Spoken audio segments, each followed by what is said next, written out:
এই যে এর জন্যই মানে ফ্ল্যাটে আর বাড়ির পাবলিক বাড়িতে যে আলাদা কাজ করতে হয়, দেখো পুরো কি ছড়ি ছিটের করে রেখে দেয়। এখানে টালিগুলো সব মানে ভেঙে রেখেছে, এইদিকে দেয়ালটা ভেঙে রেখেছে, পুরো এই দেখো দিকটা কী অবস্থা দেখতে পাচ্ছ, পুরো মানে কি বাজে একখানা অবস্থা। এর জন্য মানে ফ্ল্যাটে আর পাবলিক বাড়ির কাজ করা পুরো আলাদা। এইদিকে ভেঙে রেখেছে, এখানে টালিগুলো দেখো কীরকম কোণগুলো কেটে রেখেছে, কোণগুলো কেটে রেখেছে তো। একটা সোজা নাই কোণগুলো দেখছো। এদিকে এদিকে টালিটা ভেঙে রেখেছে, এদিকে টালিটা ভেঙে রেখেছে, পুরো মানে বাজে একটা কাজ ফ্ল্যাটের জন্যই মানে করতে ইচ্ছে করে না। আমাদের বিশ্বাস হচ্ছে না মানে এটা ফ্ল্যাটে, দেখো দেখো পুরো ফ্ল্যাটই আছে একটা।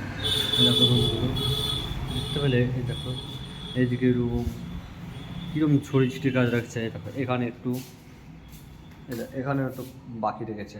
এই জন্য মানে ফ্ল্যাট আর পাবলিক বাড়ি একটু আলাদা কাজ হয়। এই দেখো এইদিকে বাথরুম, এইদিকে একটা বাথরুম, এইদিকে সব জায়গায় ছড়ি ছিটিয়ে কাজ। এই যে ব্ল্যাক স্টোন, এই গ্রানাইটগুলো দেখতে পাচ্ছ, এগুলো এগুলো ওইখানে লাগানো ছিল, এটি রান্নাঘরে লাগানো ছিল, সব কাটা যায়।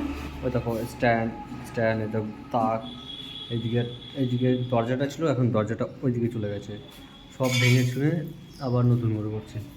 এত নোংরা কাজ ফ্ল্যাটে, এর জন্যই পছন্দ হয় না। দেখতে পাচ্ছ নোংরা কত, এই দেখো এদিকটা দেখো, এদিকটা দেখো, এদিকটা দেখো।